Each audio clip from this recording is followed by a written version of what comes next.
Hello there, welcome to Trans in the Yam. This is Friendly Friday. Today I have with me Lucy. We're going to be talking about all kinds of very cool things. How you doing today, Lucy?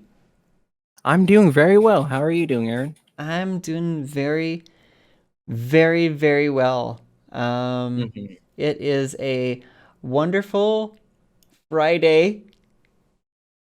It's Friday night. definitely Oh Friday no, it's night. Let's oh party. yes, Yeah, it's let's definitely Friday. let's party like it's 1999. Um, Hopefully, this episode I will have no recording errors. You've had Um, recording errors before? Historically, yes. Um, the Friendly Fridays, the past 3 or 4 weeks here have been very poor. Let's say as far as initial starts. I've done Have very. you have you trespassed onto any ancient tombs recently? Uh, Might be a you, curse of some sort. you know, there's a Neopets event that asked me to trespass on some very ancient tombs that I have been just kind of uh, not even giving a shit and just going straight on in. Do you still So play Neopets? yeah, of course. Oh gosh, yeah, Oh, nice. I used to play when I was younger. yeah. I just recently started back because I got my account back. My account was like 20 20 some odd years or 19 and a half years or some shit like that old. That's pretty crazy for a Neopets account. Yeah, it is. It is pretty crazy. But it also allows me to bet a significant amount on certain gambling mini games like Food Club. And Food Club is Mm, one of those ones that's more predictable than the others that you can reliably get wins from.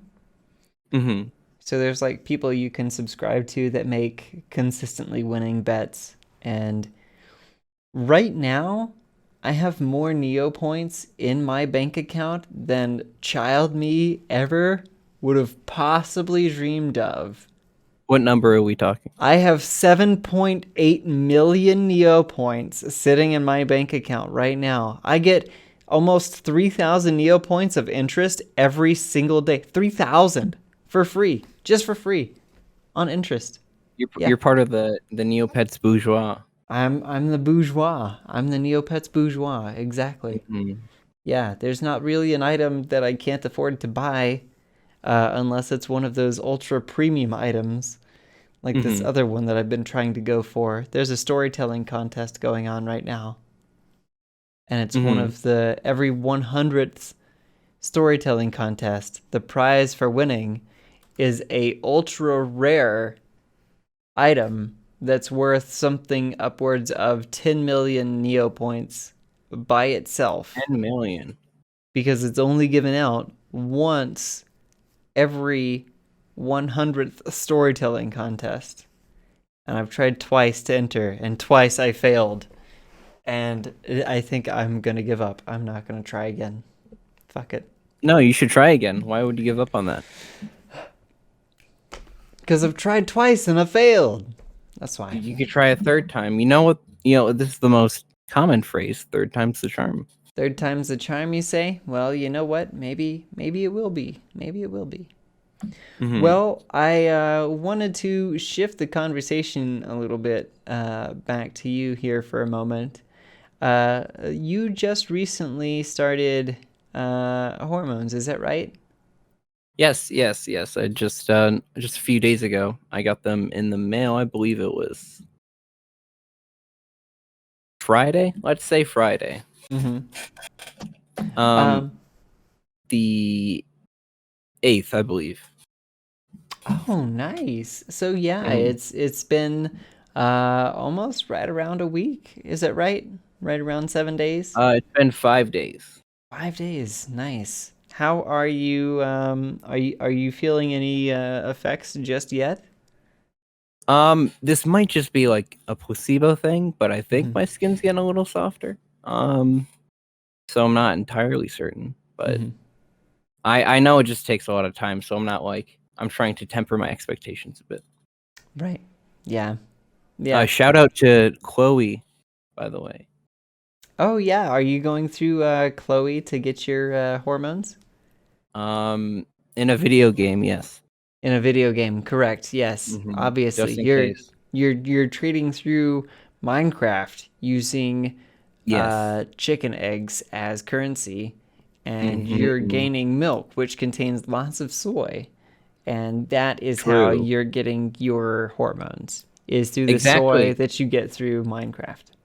Yeah, Chloe, we're playing on a multiplayer server, you see. Right. Yeah. That's Chloe's right. the one. She has a lot of cows. She milks a lot of cows. She herself is a bovinian. Yeah, exactly. Well, I mean, that's what you would expect from a bovidian is that they would have Exactly. a entire farm of cows, Mm-hmm. willing to produce soy-rich milk, Mm-hmm. nutrients for uh, uh, aspiring trans girls everywhere.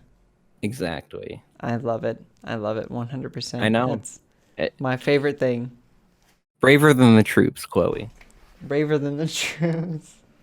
There needs to be a thin Chloe line, a thin Bovinian line or something like that. That's Exactly. just like Yeah, it's got a cow cow pattern. pattern. Yeah, Yeah. yeah, exactly. Mm-hmm. That's what we need. Um, no, Chloe's great. I think she's a really wonderful person to talk to, and I think what she's doing is really great. I think it sparks a lot of controversy, but I think for the most part, ultimately, in the grand scheme of things, it's a net positive.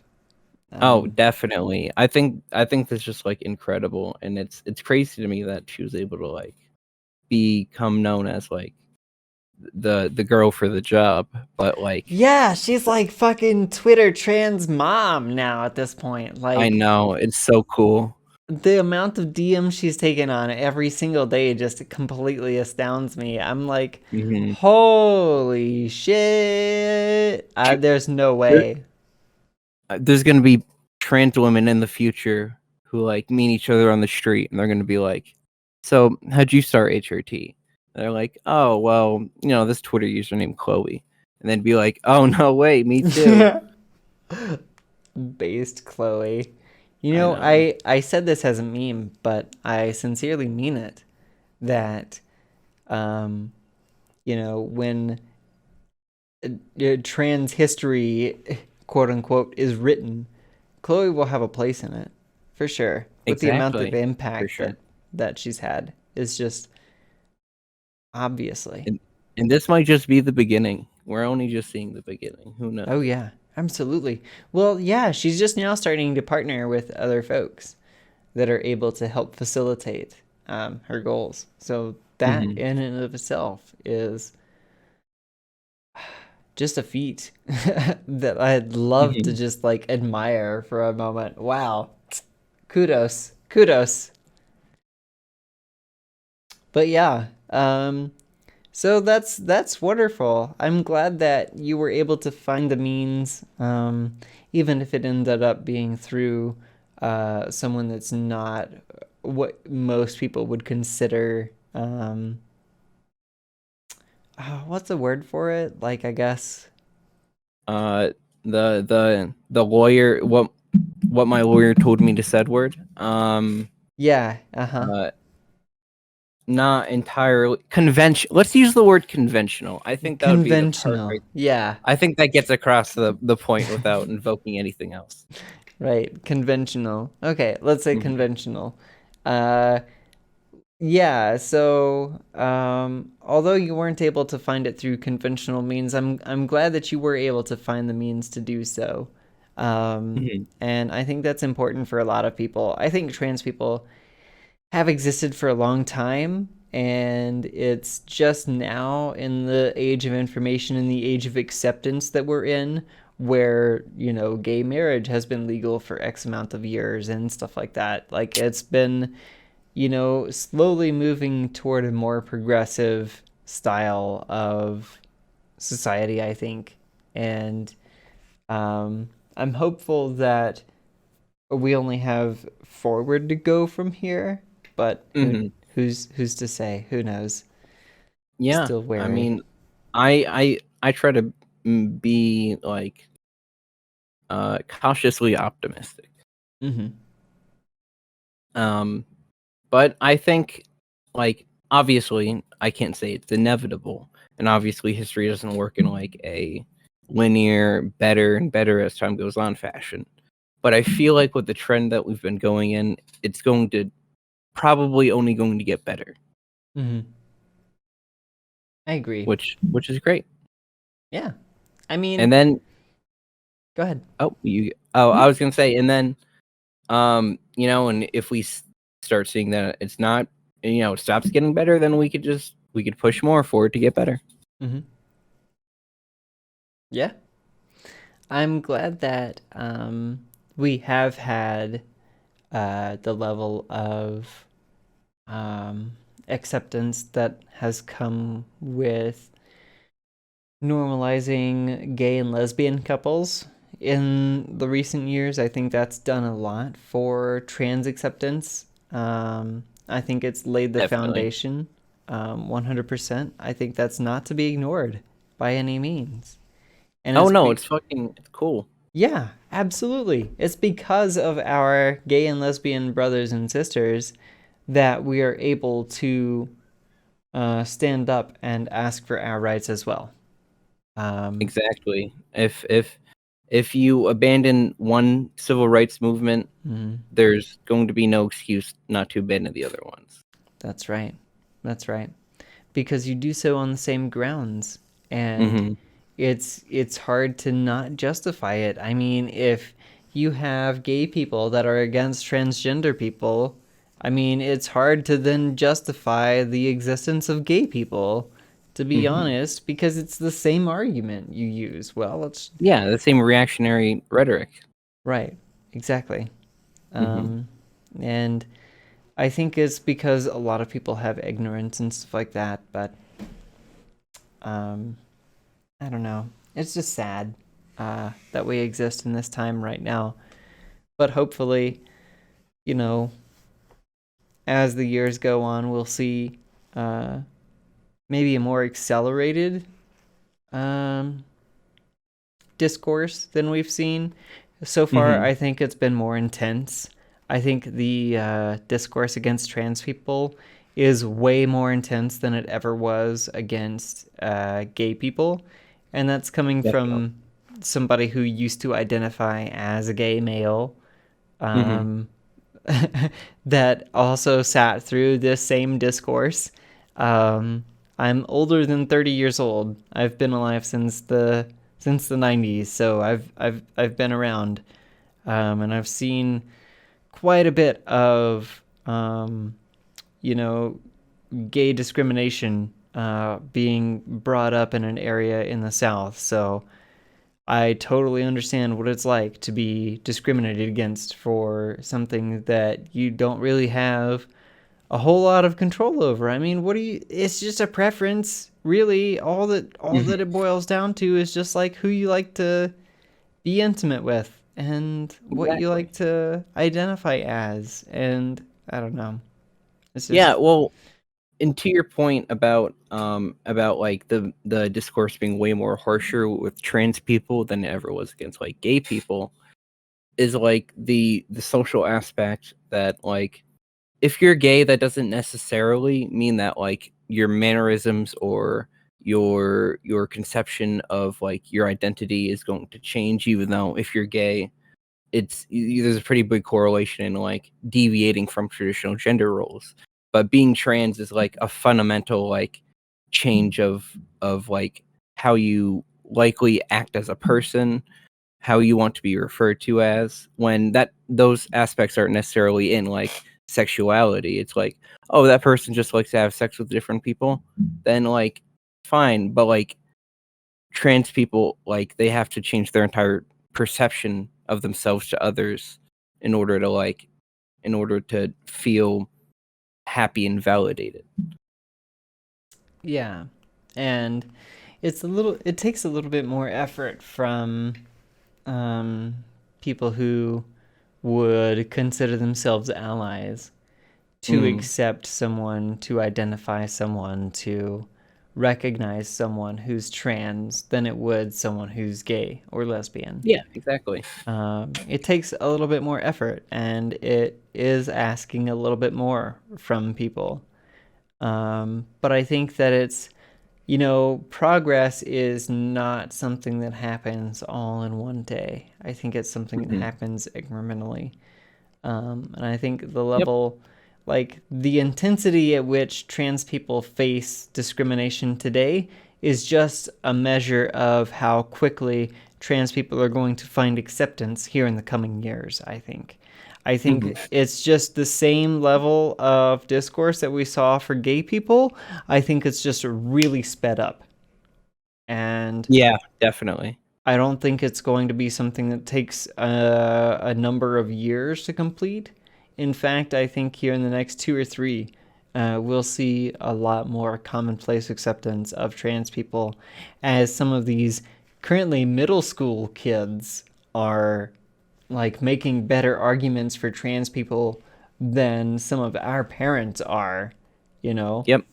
Um, like as they go into high school and start going to college and start getting into positions of power and stuff like that, as the zoomers age and the next generation starts coming in, I think we're going to see a lot more progress. I think it's going to snowball. I don't think we're going to see like a more slow kind of progression. I think we're going to see a more quick progression than we did with gay and lesbian acceptance, and that makes me really excited. Yeah, that's really that I look forward to that, honestly. Absolutely. So let me ask you, I want to kind of like redirect the conversation again. If you don't mind my asking, I know I've seen you around on Twitter a lot before we started really interacting a whole bunch. I want to ask, kind of, if you don't mind, and I'm free to edit this however you like, but um, what would you consider the moment when you saw your egg, quote unquote, start to crack, let's say? Oh, I don't know, because okay, I would have to think about this a little bit. I guess it's when I was probably around like 15. Like I was on Tumblr since I was 13 and started getting into really progressive spaces. Um, where I basically became like the archetypical SJW, like, not to use derogatory, but like that's what I would be referred to as by like people who would call people that. Mm-hmm. Um, and I think I was like briefly non-binary before that, which I don't remember much of, but I guess that's also part of like the egg cycle or whatever, like Mm-hmm. where you're like you have like a period of being non-binary. But then I eventually just became like a trans girl. But I think a lot that was in part of that is that my name is Lucy, Lucina for the long one. I named myself after the Fire Emblem character. So Yeah. I was really attached to that character when I was around that age, and her being a girl probably influenced that some way. Mm-hmm. Um, but I don't know, like I never really fit in with like other kids, or I was never like super invested in like, the archetypes of being like a masculine boy or male or whatever. And that added on to like the all of the progressive stuff I learned, and that like gender is a fluid, ever changing thing that somebody can freely choose to identify as. It was only the logical conclusion that I'm like, yeah, I feel like a girl, sure. because it's like what I thought best represented the aspects that I want to embody. But yeah, I wouldn't be able to pin it on an exact moment. It's more so an over time thing. But I'm pretty happy it happened. Yeah, that's good. I know that a lot of people kind of see it more as. Have you ever played Pokemon? I've played almost every Pokemon game. Yes. Okay. Did you ever breed Pokemon? I so many times on either that one island or on Tauros. Yes, I bred a lot. Yeah. So a lot of people kind of see it as that level of process almost, in that it takes a while. There's multiple cracks that happen over time, and eventually you get to the point where Pokemon is born.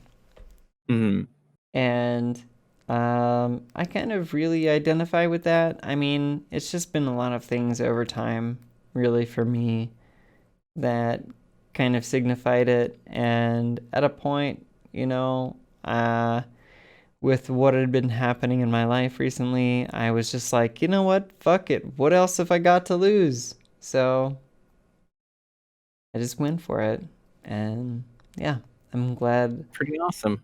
That I can help support other people that have done the same and just said, yeah, let's fucking do it.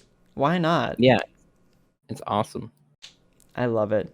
I love the trans community, and I'm, really excited to be making more and more friends in the trans community. I really like talking to trans people and seeing other trans perspectives and stuff like that.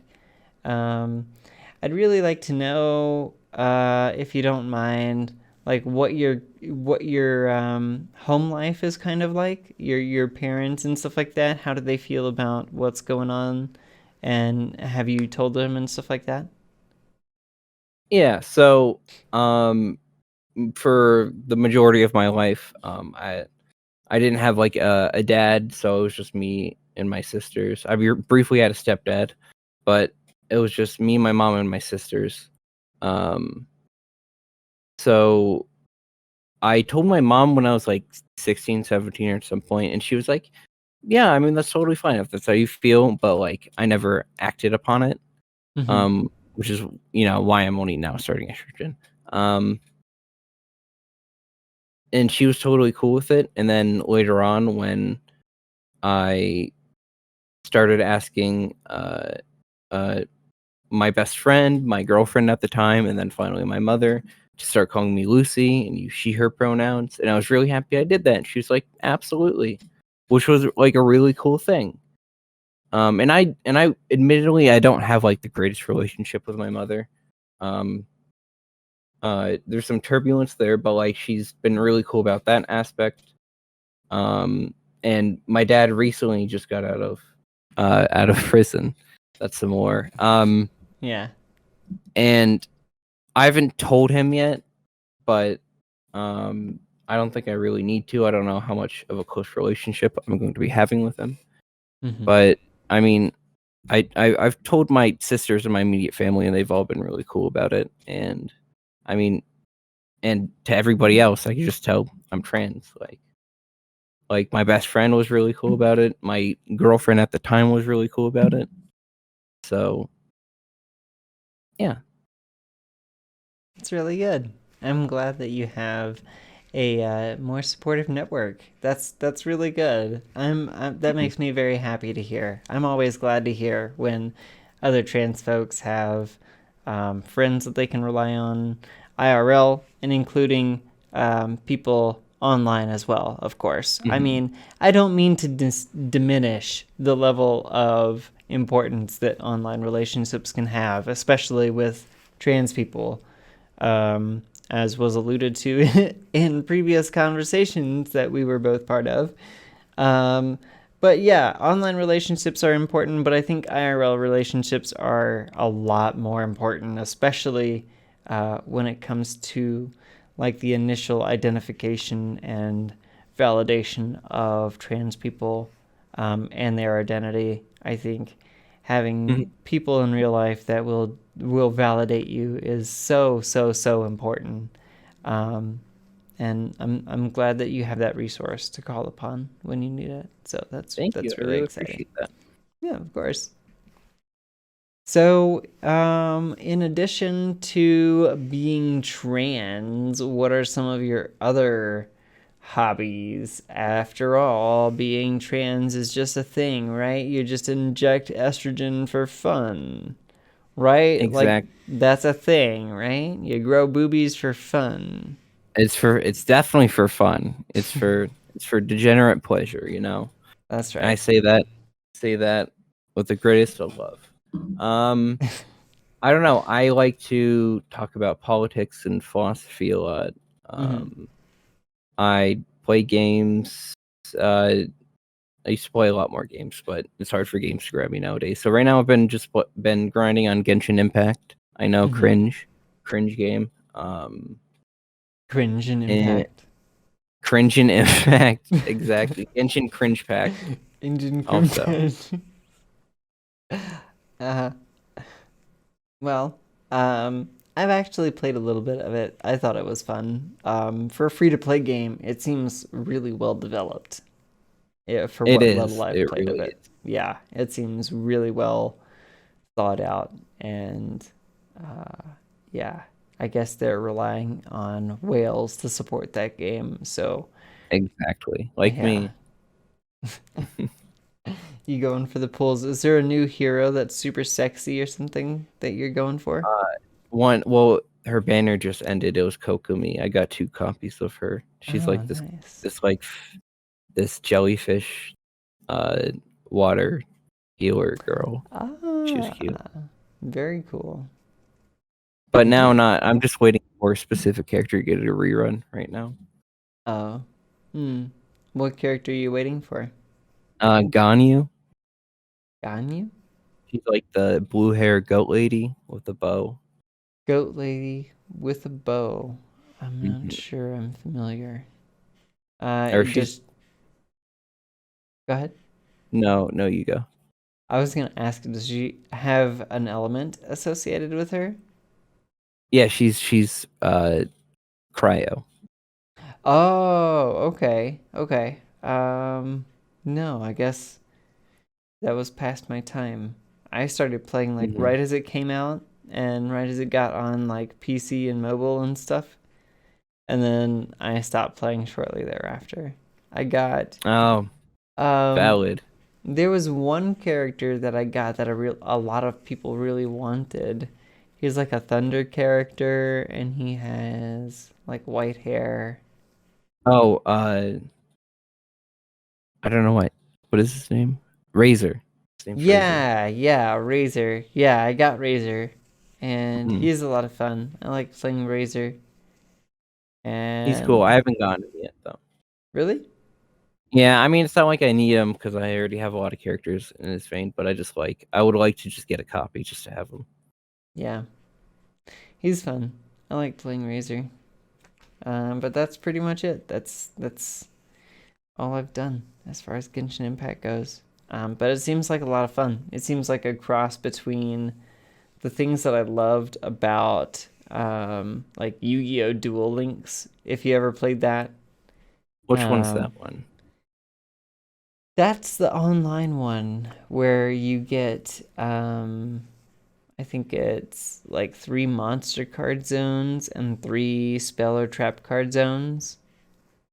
And Oh, that's yeah. I play Magic the Gathering. Oh, okay. I gotcha. Gotcha. Well, uh I've played Magic before. I played a Mill deck. I like Mill. Mill's one Mill of is my fun. favorite fucking Mill, archetypes. I love it. I like Mill too. Yeah. I also just like being the one friend that like shows up to the group Magic gathering or whatever and I have the fucking asshole decks that's like, oh, it's fucking Mill, and it's Jace the Mind Sculptor, and it's Slivers, and it's fucking Eldrazi, and that's the whole fucking, I've got a whole fucking briefcase full of asshole decks that are Commander deck. just, yeah, right, Yeah, that's exactly. awesome. That's my favorite format. Yeah. Commander's great. I like Commander because it makes you kind of like, it makes you play it like, I don't know, more unique. You have to kind of be a little bit more wide with your card picking than you do in a regular deck. Because you're limited, right? You can only have like one copy of each card or two copies of each card or something like that. In Commander, just one copy. Yeah, Unless that's it's like it has a specific connotation of it saying you can have any amount of these cards in a deck. right. You know what that reminds me of? The Yu-Gi-Oh anime, where everyone basically just played one copy of every card and that was it, except for like small exceptions like Kaiba's blue eyes and shit like that, you know? But like that's how fucking cards were meant to be played, where it's just kids, you know, slacking together a fucking big deck. That's what it reminds me of. Is the days. I know it's like fun. It's yeah. like it's like the best elements of like it's like what you alluded to, like a kid's imagination of like you want to just do the biggest and craziest stuff with playing with a bunch of friends and try to like, yeah, it's fun. Exactly. Yeah, I love it. Well, also there was a Yu-Gi-Oh game where you picked a deck master at some point, and so it's kind of reminiscent of that too with Commander, because you do get the same kind of effect, right? Where you can call upon your commander at any time and bring it out to the battlefield. That's pretty fucking rad. So I like Commander a lot because it's more of like a for fun format than it is a competitive format, and it allows me to be a little bit more creative with the type of decks that I build than Standard does, because every Standard, it doesn't matter what format you're going to play in, it's going to have, you know, a tier list and staples and what beats what and all kinds of shit like that. And if you're not playing top tier, then what are you fucking doing? But yeah, I don't like competitive Commander because I feel like it defeats the spirit of the thing. Like you're just gonna force in a bunch of cards that are gonna make you auto win. But I think it's more about doing like crazy, like explosive and grandiose things that are like just cool. what's your favorite commander? My Sigarda deck. Sigarda Host of Herons. It's a Voltron deck. That's interesting. I'm not too familiar with modern Magic. Is it a high cost creature? She's a pretty old commander. She's from Avacyn Restored. She's. Hold on, let me see if I can remember the mana cost. 2 white, green, I believe. Her name is Sigarda, Host of Herons. Basically, the goal of the deck is to just load up as much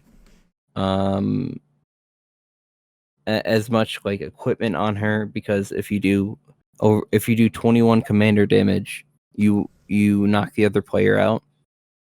Or if somebody receives 21 commander damage, they lose the game. So since she has hexproof and flying, they can't target her directly. So you want to make her do as much damage, and then you just use her to swing at people.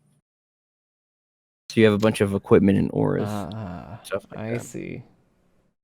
So you kind of try to go to end it early, because she also has the ability where spells and abilities your opponents control can't cause you to sacrifice permanents. Exactly. So they can't make you sacrifice her either. Yeah, you need like a Cyclonic Rift or something like, or Yeah. to counter her, which you can play around, I guess, but Are you really going to count on having like one or two specific cards in your hand in order to counter this deck master? I don't think so. Well, no, I mean like if what's it called, like to counter spell her, but it's not always going to be an issue. You just have to know when to play certain things. Right. Well, I think that's awesome. I really liked white, and of course, I love green. Green is my favorite color too. Green is a great color. I love trample. I'm a big fan of trample. So, I just like the big spells. yeah. Oh, yeah. Big spells. Well, did you ever play Duel Masters? No, I never played Duel Masters. Oh, you missed out. It was a good game. It was a mix between like Pokemon and Magic almost, where every card also served as mana, basically. Oh, really? Yeah. So you could play. So at the bottom of every card, it would have a mana value. And rather than playing it as a card, you could play it as a mana for its mana value. And it would provide one of whatever color that it was. So if you had a black card with a 1 mana value, instead of playing it as a spell, you could play it as a 1 black mana card, basically. That's pretty cool. Yeah, I liked it. That was a very good concept because it allowed all of your cards to be really flexible. And some of the decks allowed you to play more high cost cards because there were also things called. So the way that it worked was you had when you started the game, after you drew your initial hand, you took the top 5 cards of your deck and you put them out in front of you as shields. Mm-hmm. And the goal was to break all of your opponent's shields and then attack through with no shields. And that would win the game if you got a successful attack with no shields. Huh, that's pretty cool. And every time you would break an opponent's shield, whatever card that you broke would go to the opponent's hand. And at a point, they included what were called shield triggers, where if the card was laid as a shield and then broke due to an opponent's attack and landed in your hand, it would have a special effect where you could play the card for no cost. That's pretty cool. Yeah, that was really cool. So there are a lot of like really high cost cards that have shield triggers. So I just stuffed my deck full of a bunch of really high cost cards that have shield triggers, plus a bunch of really low cost cards that you can summon as creatures and just attack without summoning sickness. And that was my whole fucking deck, and I fucking raffle stomped people. And then Duel Masters fell out of favor, and then I got really sad. Damn. Yeah. That's very unfortunate. Oh well. It is what it is. It is what it is. I personally think that Magic is like the best game ever conceived mechanically. It really is a really well conceived game mechanically. I mean, it's got pretty much everything going for it. And the fact that sets rotate out anyway for standard play means that if there's a problematic mechanic, it's not problematic for that long. So,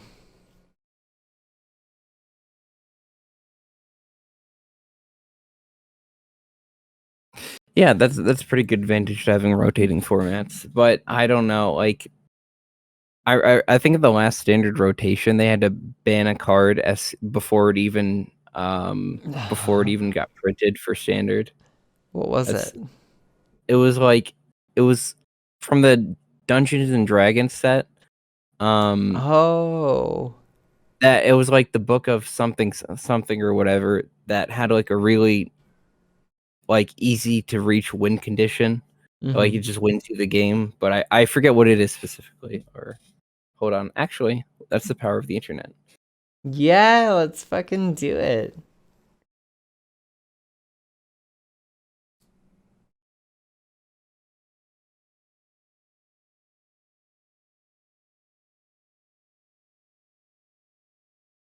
All right, it's called the Book of Exile Deeds. It was three white mana.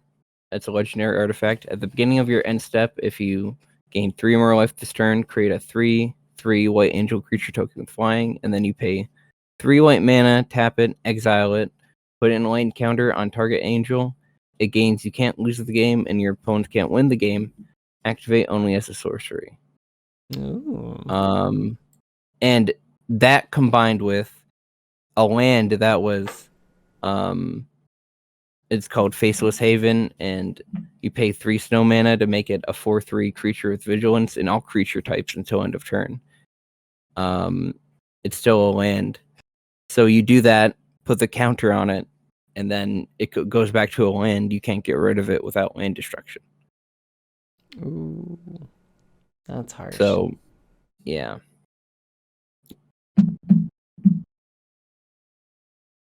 I like that. I like the fucking crazy bullshit you can do with Magic. And I know.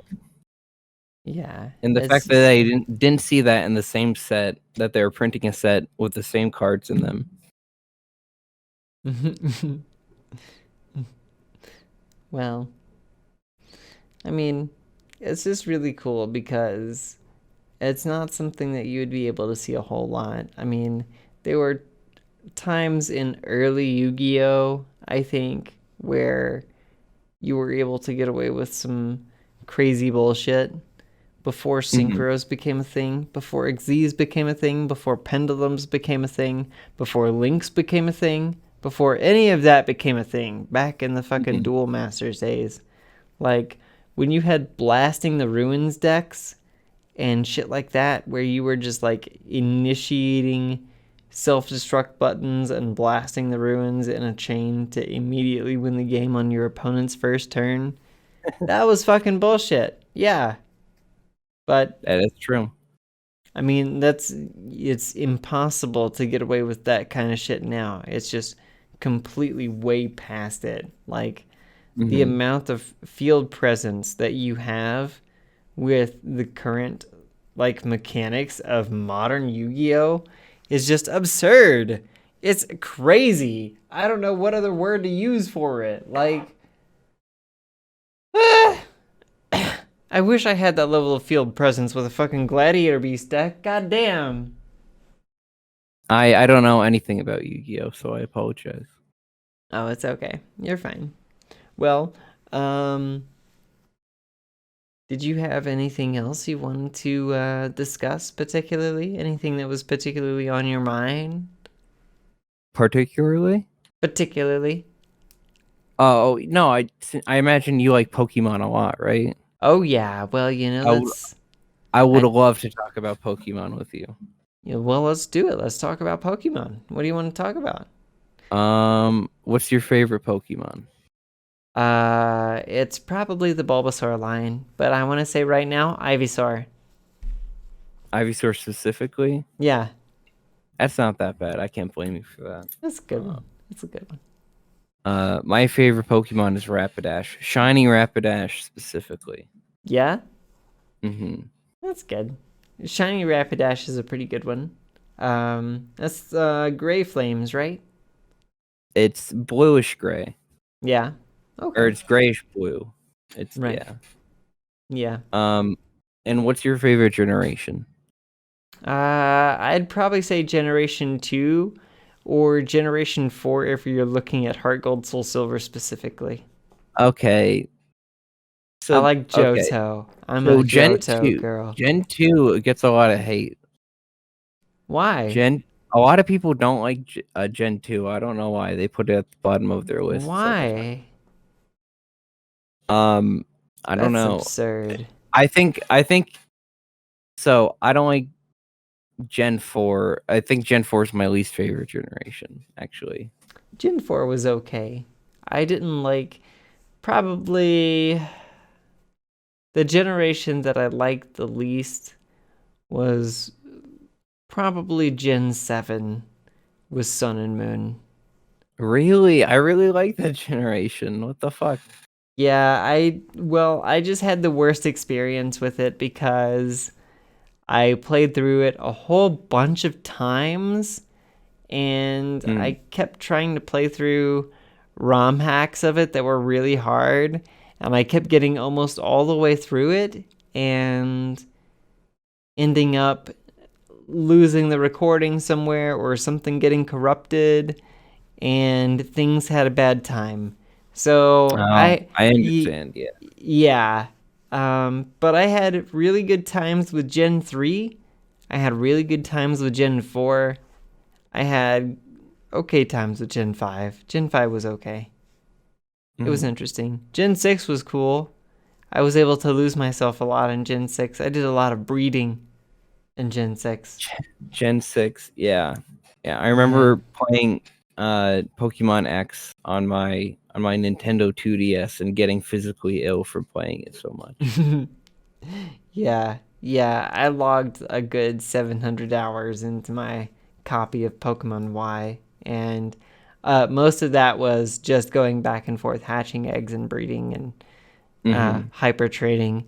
On the plus side, I have a bunch of really well trained Pokemon that are good for competitive at any point where I can drag them in and just be like, oh, look, I have this. Let's go.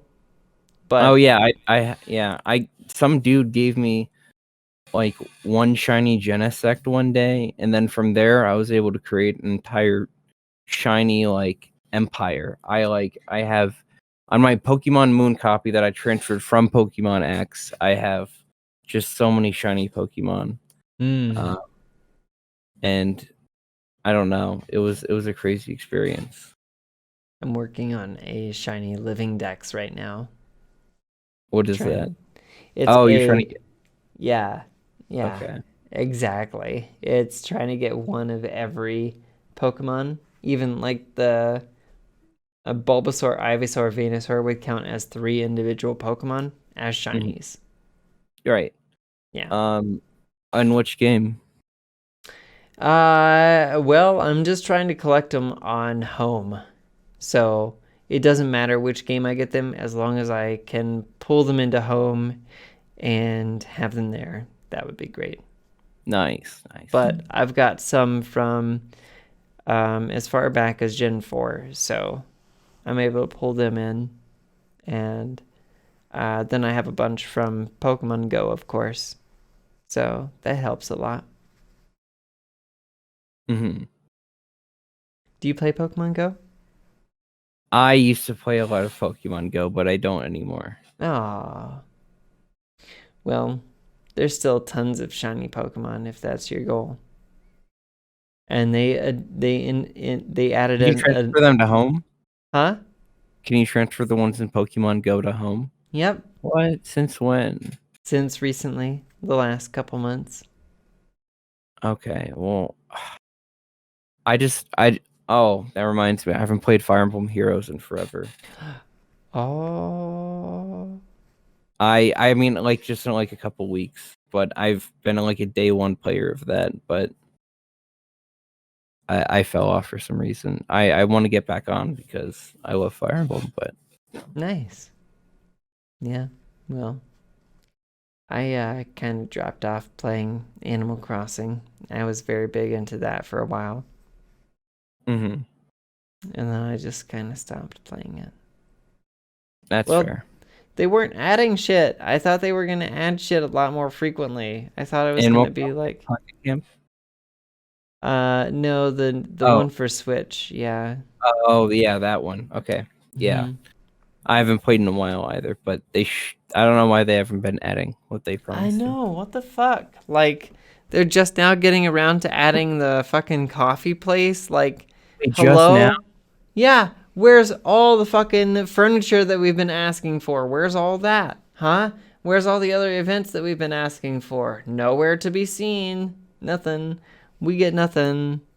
So, I don't know. I've been upset with the whole fucking thing, but it's an Hmm. incomplete game. If you ask me at this point, there's nothing to do. At a certain I point, know. I got my island and I got it all fucking laid out and everything.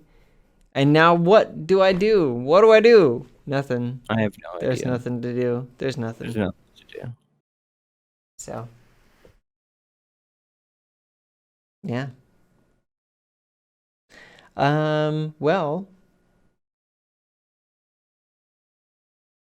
Well, well, well. I did want to thank you for including me in your Discord. It's been a pleasure talking with people and interacting with folks. Oh no, of course not. You've been an excellent addition, and I'm glad that you joined. Thank you. Well, I'm happy to be around. I think out of all of the Discords that I've joined recently, it'll be probably one of the ones that I remain active in. So there we.